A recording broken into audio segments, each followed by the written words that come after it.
Senior centers are closed.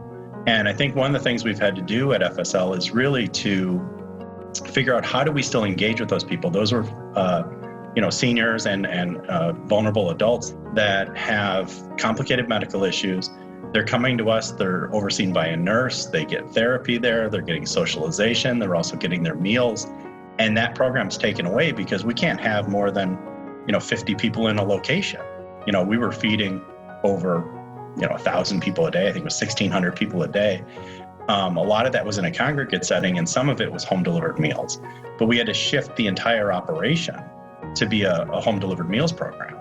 And not just that, but then we were getting requests from seniors in the community that they don't have groceries. And they're the population that's being told, don't go into the, out into public, go into the grocery stores. They're living on a fixed income. So we had to ramp up a home delivered grocery program from scratch.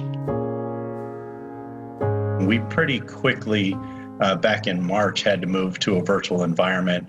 At our main office, there's over 100 staff, but we have locations all around the state of Arizona. And a lot of our staff work face-to-face with clients.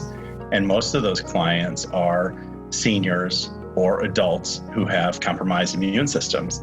The exact population that we've all heard about are the most vulnerable during this pandemic.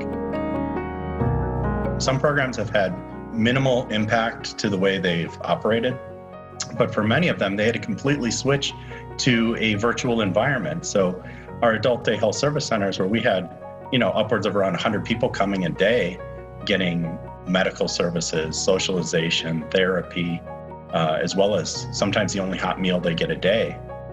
We've had to shift that to a virtual environment with a population that sometimes doesn't have the greatest access to technology.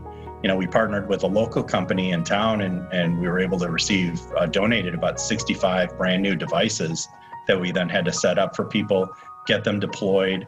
Our staff have been incredibly, I think, creative during this time. They put together these activity boxes, so then staff are making a virtual visit to that person and just working on activities. Again, it's all about stimulating their mind and their body. You got to keep them moving, keep them active. You got to keep their mind engaged until we're allowed to gather again.